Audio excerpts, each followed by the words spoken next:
എഴുന്നേൽക്കാം,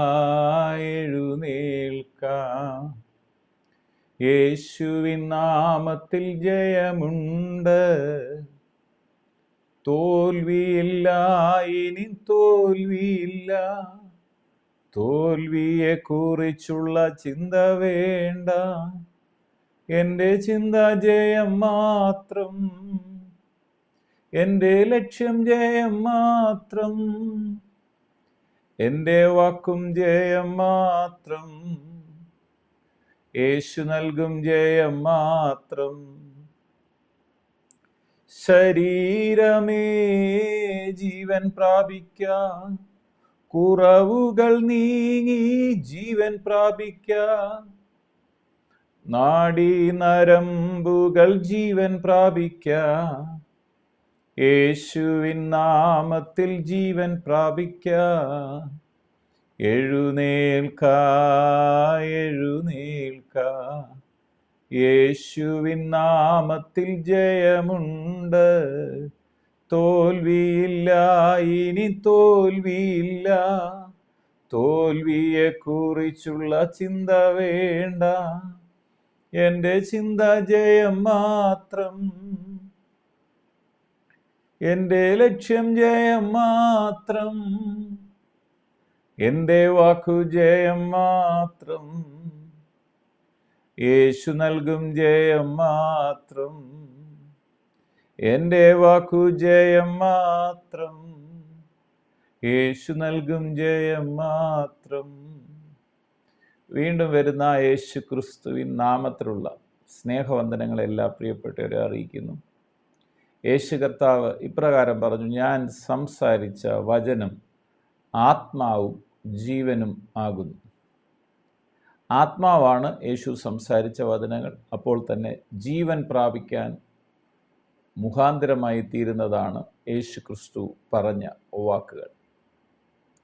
വിശുദ്ധ മത്തായി എഴുതിയ സുവിശേഷം അതിൻ്റെ 21-ാം അധ്യായം 21-ാമത്തെ വാക്യത്തിൽ യേശു ഇങ്ങനെ പറഞ്ഞു. അതിന് യേശു, നിങ്ങൾ സംശയിക്കാതെ വിശ്വാസമുള്ളവരായാൽ ഈ അത്തിയോട് ചെയ്തതുപോലെ നിങ്ങളും ചെയ്യും എന്ന് മാത്രമല്ല, ഈ മലയോട് നീങ്ങി കടലിലേക്ക് ചാടിപ്പോക എന്ന് പറഞ്ഞാൽ അത് സംഭവിക്കും എന്ന് ഞാൻ സത്യമായി നിങ്ങളോട് പറയുന്നു. നിങ്ങൾ വിശ്വസിച്ചുകൊണ്ട് പ്രാർത്ഥനയിൽ എന്ത് യാചിച്ചാലും നിങ്ങൾക്ക് ലഭിക്കും എന്ന് ഉത്തരം പറഞ്ഞു. നാം പ്രാർത്ഥിക്കുന്ന കാര്യങ്ങൾ ഒരു മനസ്സോടുകൂടെയാണെങ്കിൽ അവിടെ അത്ഭുതം. അപ്പോൾ തന്നെ വിശ്വസിക്കുമ്പോൾ, ആ വിശ്വാസത്തോടുകൂടെ പ്രാർത്ഥിക്കുമ്പോൾ അത്ഭുതം ലഭിക്കും എന്ന് യേശു കർത്താവ് പറഞ്ഞു. കാരണം യേശു ക്രിസ്തുവിൻ്റെ വാക്കുകൾ അത് ആത്മാവും ജീവനുമാണ്.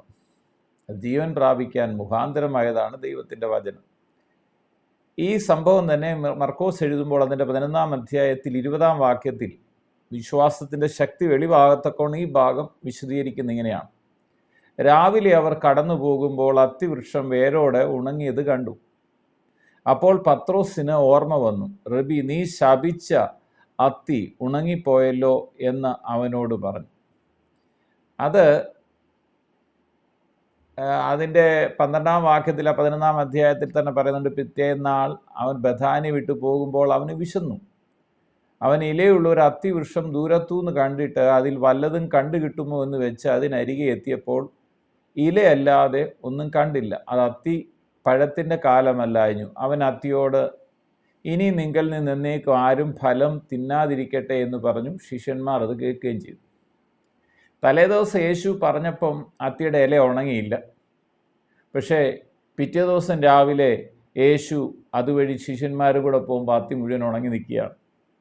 തലേ ദിവസം പ്രാർത്ഥിച്ചപ്പോൾ ആ പ്രാർത്ഥനാ വിഷയത്തിന് അന്നേരം നമ്മൾ മറുപടി കണ്ടില്ല, അത്ഭുതം കണ്ടില്ല. നിങ്ങൾ വിശ്വസിച്ചാണ് പ്രാർത്ഥിച്ചത്. പക്ഷെ പിന്നീടാണ് അത്ഭുതം കാണുന്നത്. എന്താണ്? നിങ്ങൾ പ്രാർത്ഥിച്ച മാത്രയിൽ ആ വിഷയത്തിൻ്റെ റൂട്ട് കരിഞ്ഞു. ഈ മരത്തിൻ്റെ വേര് അന്നേരമേ ഉണങ്ങിയിരുന്നത് കൊണ്ടാണ് പിറ്റേ ദിവസം ഇല കരിഞ്ഞത്. നമ്മൾ യേശു ക്രിസ്തുവിൻ്റെ നാമത്തിൽ പ്രാർത്ഥിക്കുമ്പോൾ ആ പ്രാർത്ഥനാ വിഷയത്തിൽ ചിലപ്പോൾ ആ സെക്കൻഡ് നമ്മൾ മറുപടി കാണുന്നില്ല, ചില ദിവസങ്ങൾക്കുള്ളിലാണ് മറുപടി വരുന്നത്. കാര്യം അത് റൂട്ട് ഓൾറെഡി കരിഞ്ഞു കഴിഞ്ഞു. നിങ്ങളത് വിശ്വസിക്കുക. നിങ്ങൾ പ്രാർത്ഥിച്ച പ്രാർത്ഥനാ വിഷയങ്ങൾക്ക് അത്ഭുതകരമായ മറുപടി യേശു തരുക തന്നെ ചെയ്യും. യേശു പറയാണ്, യേശു അവരോട് പറഞ്ഞത്, നിങ്ങൾ ദൈവത്തിൽ വിശ്വാസമുള്ളവരായിരിക്കണം. വിശ്വാസമാണ് ഇവിടെ അതിപ്രധാനമായി അത്ഭുതത്തെ വിളിച്ചു വരുത്തുന്നത്. ഉദാഹരണമായിട്ട് പറഞ്ഞാൽ, നമ്മൾക്ക് ഒരു ഗ്ലാസ് വെള്ളം കുടിക്കാൻ വേണമെങ്കിൽ, നമുക്ക് ഇച്ചിരി വെള്ളം വേണമെങ്കിൽ ഒരു ഗ്ലാസ് വേണം. ആ ഗ്ലാസ് മുഖാന്തരമാണ് വെള്ളം നമ്മുടെ അടുക്കിലേക്ക് വരുന്നതെന്ന് പറയുന്നത് പോലെ വെറുതെ വെള്ളം വരത്തില്ല, അതിനിടയ്ക്കൊരു സംഭവമുണ്ട്.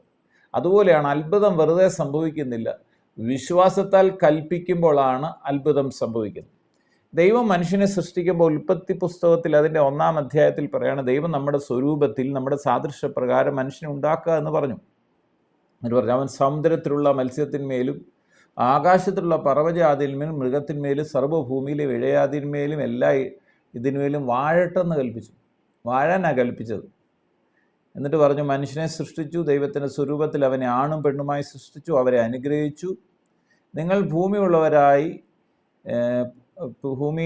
നിങ്ങൾ സന്താനപുഷ്ടിയുള്ളവരായി പെരുകി ഭൂമിയിൽ നിറഞ്ഞ് അതിനെ അടക്കി സമുദ്രത്തിലെ സകല ഭൂചര ജന്തുവിന്മേലും വാഴുവിൻ എന്നവരോട് കൽപ്പിച്ചു. ഇത് വാക്കാലാണ് കൽപ്പിക്കുന്നത്, വാക്കാലാണ് സംഭവിക്കുന്നത്. കർത്താവ് സൃഷ്ടിച്ചതെല്ലാം വാക്കാലാണ്. ഉണ്ടാവട്ടെ എന്ന് പറഞ്ഞപ്പോൾ ഇതെല്ലാം ഉണ്ടായി വരികയാണ്. സൃഷ്ടിപ്പിൻ്റെ ശക്തിയാണ്. നമ്മുടെ നാവിൽ ജീവനും മരണവും കൂടെ ഇരിക്കും. അപ്പോൾ അത്ഭുതം വരണമെന്നുണ്ടെങ്കിൽ, ഒരു ദൈവ പൈതലിൻ്റെ ജീവിതത്തിൽ അത്ഭുതം കാണണമെന്നുണ്ടെങ്കിൽ, നെഗറ്റീവ് വാക്ക് പറഞ്ഞാൽ, പരാജയം പറഞ്ഞാൽ പരാജയമേ സംഭവിക്കൂ. എന്തു പറഞ്ഞാലും നടക്കും. പ്രശ്നം പറയരുത്, പ്രശ്നം പ്രാർത്ഥിക്കരുത്. പിന്നെ പരിഹാരം പറയണം, പ്രശ്നത്തിനുള്ള പരിഹാരം പറയാം. നമ്മളൊരു രോഗിയുടെ, ക്യാൻസർ രോഗിയുടെ വീട്ടിൽ ചെന്നിട്ട് പ്രാർത്ഥിക്കാൻ ചെല്ലുമ്പം ക്യാൻസർ വന്ന ആരും മരിച്ചുപോയ കഥ പറയും. അതിന് പകരം ക്യാൻസർ സൗഖ്യമായത് പറയണം, യേശുവിൻ്റെ നാമത്തിൻ്റെ അത്ഭുതം പറയണം. അപ്പോഴാണ് അവിടെ അവർക്ക് വിശ്വാസം വർദ്ധിക്കുന്നത്. നമ്മളെപ്പോഴും ഒരു കാര്യം ഓർക്കണം, വിശ്വാസത്തിൽ 3 കാര്യങ്ങൾ അടങ്ങിയിരിക്കുന്നു. ഒന്ന് സംശയമുണ്ട്, ഭയമുണ്ട്, അവിശ്വാസമുണ്ട്. വിശ്വാസത്തിന് ഓപ്പോസിറ്റ് സംശയം. നമ്മുടെ അത്ഭുതം തടയുന്ന ഒരു കാര്യമാണ് സംശയം. സംശയം എന്ന് പറഞ്ഞാൽ, വണ്ടി ഓടിക്കുന്നവർക്കറിയാം, അത് ന്യൂട്രൽ ഗിയർ ഇടുന്ന പോലാണ്. ഈ ന്യൂട്രൽ ഗിയർ ഇട്ട വണ്ടി നമുക്ക് എങ്ങോട്ട് വേണമെങ്കിലും ഉന്താം, മുന്നോട്ട് പോയാലും പോവും, പുറകോട്ട് പോയാലും പോവും എന്ന് പറയുന്ന പോലെയാണ്. ആരെങ്കിലും എന്തെങ്കിലും പറയുമ്പോൾ ഇവിടെ ശരി എന്ന് പറഞ്ഞ് ഇവിടെ അത് ശരിയല്ല, സൗഖ്യം നടക്കത്തില്ല, നമ്മൾ അങ്ങനെ വിശ്വസിക്കുക. അപ്പം തന്നെ 2 ഭയമാണ് വിശ്വാസത്തിൻ്റെ ഓപ്പോസിറ്റ്. ഭയമെന്ന് പറഞ്ഞാൽ അത് റിവേഴ്സ് ഗിയർ പോലെ. വണ്ടിയുടെ റിവേഴ്സ് ഗിയർ ഇട്ടാൽ എത്ര ചവിട്ടിയാലും മുന്നോട്ട് പോകത്തില്ല, പുറകോട്ടേ പോകത്തും. അവർ ഭയന്ന് നിൽക്കുക, പുറകിലോട്ട് അവരെ വലിക്കും. അവിശ്വാസം എന്ന് പറയുന്നത് ഹാൻഡ് ബ്രേക്ക് പോലാണ്. ഇങ്ങനെ ഹാൻഡ് ബ്രേക്ക് ഇട്ട് നിൽക്കുകയാണ്, നിൽക്കുന്നിടത്ത് തന്നെ നിൽക്കുക, അവർ മുമ്പോട്ടും പോകത്തില്ല, പുറകോട്ടും പോകത്തില്ല. എന്നാൽ ഇതിന് ഓപ്പോസിറ്റാണ് വിശ്വാസം. വിശ്വാസത്തെക്കുറിച്ച് വചനം പറയുകയാണ്, വിശ്വാസം എന്നതോ ആശിക്കുന്നതിൻ്റെ ഉറപ്പും കാണാത്ത കാര്യങ്ങളുടെ നിശ്ചയവും ആകുന്നു. അപ്പം എന്തു പറഞ്ഞാലും നടക്കും. ദൈവം വെളിച്ചം ഉണ്ടാകട്ടെ എന്ന് പറഞ്ഞപ്പോഴാണ് വെളിച്ചം സൃഷ്ടിക്കപ്പെട്ടത്. അപ്പോൾ ആര് പറയണം? കർത്താവ് പറയണം, നിങ്ങൾ ദൈവത്തിൽ വിശ്വാസമുള്ളവരായിരിക്കണം. എന്നിട്ട് പറയണം, ആരെങ്കിലും തൻ്റെ ഹൃദയത്തിൽ സംശയിക്കാതെ. അതിന് പ്രത്യേകിച്ച് അച്ഛന്മാരും പാസ്റ്റർമാരും സുവിശേഷ പ്രവർത്തകരും പറയണമെന്നൊന്നും പറഞ്ഞിട്ടില്ല, ക്രിസ്ത്യൻസ് പറയണമെന്ന് പറഞ്ഞിട്ടില്ല. ദൈവത്തിന് മതമൊന്നുമില്ല. ദൈവം എല്ലാവരെയും സ്നേഹിക്കുന്നു. ആര് പറഞ്ഞാലും അത്ഭുതം നടക്കും. ആരെങ്കിലും അങ്ങനെയാണ്. വചനം മുഴുവൻ അങ്ങനെയാണ്. ബൈബിൾ എഴുതിയേക്കുന്ന ക്രിസ്ത്യാനികൾക്ക് വേണ്ടിയിട്ടല്ല, സർവ്വ മാനവരാശിയുടെ രക്ഷയ്ക്ക് വേണ്ടിയാണ്. യേശു ഭൂമി വന്നതും ഈ ക്രിസ്ത്യൻ സമൂഹത്തിന് വേണ്ടിയല്ല, സർവ്വ മാനവരാശിയുടെയും രക്ഷയ്ക്ക് വേണ്ടിയാണ്. പാപത്തിൽ നിന്നും ശാപത്തിൽ നിന്നും രോഗത്തിൽ നിന്നും സകല അന്ധകാരത്തിൽ നിന്നും പിശാചിൻ്റെ പ്രവൃത്തിയിൽ നിന്നും വിടുവിക്കാനാണ് യേശു ഭൂമി വന്നത്. യേശു പറയാം, തൻ്റെ ഹൃദയത്തിൽ സംശയിക്കാതെ, ആരെങ്കിലും മതി, തൻ്റെ ഹൃദയത്തിൽ സംശയിക്കാതെ താൻ പറയുന്നത് സംഭവിക്കും എന്ന് വിശ്വസിച്ചുകൊണ്ട് ഈ മലയോട്, എന്ന് പറഞ്ഞാൽ നിങ്ങളുടെ മുമ്പിലിരിക്കുന്ന മല ഏതാണെന്ന് എനിക്കറിയത്തില്ല, ആ മലയോട്, നിങ്ങളുടെ മുമ്പിലിരിക്കുന്ന രോഗത്തിൻ്റെ റിപ്പോർട്ടാണോ ആ മലയോട്, നിങ്ങളുടെ മുമ്പിലുള്ളത് ഒരു ശാപത്തിൻ്റെ പ്രശ്നമാണോ, നിങ്ങളുടെ മുമ്പിലുള്ളത് കുഞ്ഞുങ്ങളുടെ പഠന സംബന്ധമായ വിഷയമാണോ, കുഞ്ഞുങ്ങളുടെ ഭാവിയോ മാനസാന്തരത്തെ വിഷയമാണോ, അതെന്തായിക്കോട്ടെ, നിങ്ങൾക്ക് ചെയ്യാൻ കഴിയാതെ നിങ്ങളുടെ മുമ്പിൽ നിൽക്കുന്ന മലസമാനമായ വിഷയത്തോട് നീങ്ങി കടലിൽ ചാടി പോക എന്ന് പറഞ്ഞാൽ അവൻ പറഞ്ഞതുപോലെ സംഭവിക്കും എന്ന് സത്യമായി ഞാൻ നിങ്ങളോട് പറയുന്നു. ഒരു സംഭവ കഥ ഉണ്ടായിട്ടുണ്ട്. ഒരിക്കൽ ഒരു ഓർഫനേജിൻ്റെ അടുത്ത്, ഓർഫനേജ് താമസിക്കുന്നു കഴിഞ്ഞാൽ ഓർഫനേജിൻ്റെ സൈഡിലായിട്ട് വലിയൊരു പാറക്കെട്ടാണ്, വലിയൊരു പാറക്കെട്ട് നിൽക്കുകയാണ്. അതിനപ്പുറത്താണ് ഇവരുടെ ഗ്രൗണ്ട്. ആ ഗ്രൗണ്ടിലെ കളിയൊക്കെ നടക്കുമ്പോൾ ഇവർക്ക് ഇവിടുന്ന് കാണാൻ പറ്റത്തില്ല. അപ്പോൾ ഈ ഒരു കുഞ്ഞ് വിശ്വസിച്ചുകൊണ്ട് പ്രാർത്ഥനയിൽ എന്ത് പ്രാർത്ഥിച്ചാലും നടക്കുമെന്ന വചനം കേട്ടപ്പോൾ അവൻ്റെ സൺഡേ സ്കൂൾ ടീച്ചർ പഠിപ്പിച്ചപ്പോൾ അവൻ ചെന്ന് പ്രാർത്ഥിച്ച്, യേശുവിൻ്റെ നാമത്തിൽ ഈ മല എനിക്ക് മുമ്പിൽ കളി കാണാൻ തടസ്സമായി നിൽക്കുന്ന ഈ മല മാറിപ്പോകട്ടെ.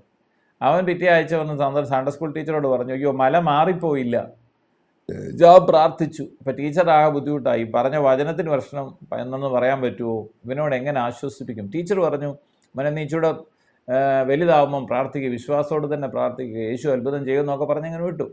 പക്ഷെ സംഭവിച്ചതെന്നാന്ന് വെച്ചാൽ കുഞ്ഞ് പ്രാർത്ഥിച്ച ആ നിമിഷം തന്നെ ആ ഹോസ്റ്റലിൻ്റെ വാർഡനായിരിക്കുന്ന അച്ഛൻ്റെ റൂമിൽ കടൽ തീരത്ത് വലിയ പാറക്കഷ്ണങ്ങളിട്ട് തിരമാലയെ തടസ്സപ്പെടുത്തുന്ന ആളുകളിലേക്ക് പ്രശ്നം ഉണ്ടാകാതിരിക്കുന്ന വലിയ പാറക്കെട്ടിടുന്ന വലിയൊരു കോൺട്രാക്ട് എടുത്ത ഒരാൾ അവിടെ വന്ന് അച്ഛന് ആദ്യത്തെ അഡ്വാൻസായ 1,50,000 രൂപ കൊടുക്കുകയായിരുന്നു.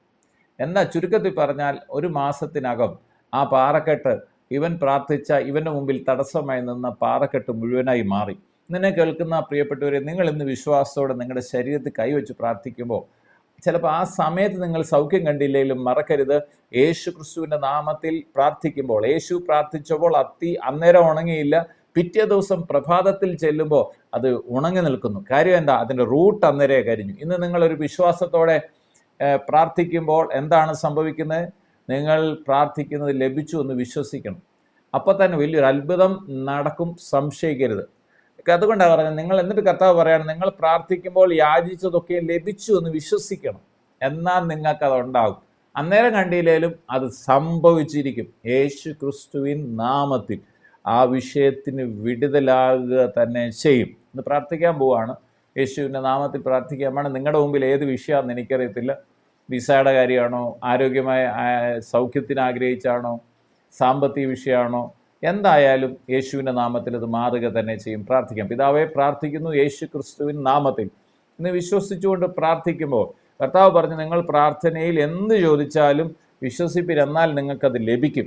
ഈ മലയോട് മാറിപ്പോകാൻ പറഞ്ഞാൽ അത് മാറിപ്പോകും. കർത്താവ്, ഇവരുടെ മുമ്പിലുള്ള വിഷയങ്ങൾ യേശുവിൻ്റെ നാമത്തിൽ മാറിപ്പോകട്ടെ. ആകുല ചിന്തകൾ മാറട്ടെ. പ്രഷർ യേശുവിൻ്റെ നാമത്തിൽ സൗഖ്യമാകട്ടെ. പ്രത്യേകിച്ച് കൊളസ്ട്രോളിൻ്റെ വലിയ അളവിൽ കണ്ട് ഭയത്തോട്ടിക്കാതെ യേശുവിൻ്റെ നാമത്തിൽ സൗഖ്യമാകട്ടെ. ഷുഗർ സൗഖ്യമാകട്ടെ, കിഡ്നി സൗഖ്യമാകട്ടെ, ലിവർ സൗഖ്യമാകട്ടെ, പാൻക്രിയാസ് സൗഖ്യമാകട്ടെ. ശരീരത്തിൽ ഉച്ചി മുതൽ ഉള്ളങ്കാൽ വരെ യേശു ക്രിസ്തുവിൻ്റെ നാമത്തിൽ സൗഖ്യങ്ങൾ സംഭവിക്കട്ടെ. ഇപ്പോൾ തന്നെ ഇവരുടെ വിഷയത്തിൽ മുമ്പ് നിൽക്കുന്ന വിഷയം വേറെ എന്തെങ്കിലും, കുഞ്ഞുങ്ങളെക്കുറിച്ചുള്ളതായിക്കോട്ടെ, ഫാമിലി സംബന്ധമായ വിഷയമായിക്കോട്ടെ, എന്തായിക്കോട്ടെ, കോടതി സംബന്ധമായ വിഷയം, യേശു ക്രിസ്തുവിൻ്റെ നാമത്തിൽ അത് മാറിപ്പോകാൻ കൽപ്പിക്കുന്നു. കർത്താവ് അത്ഭുതം ചെയ്യുന്നതിനായി സ്തോത്രം.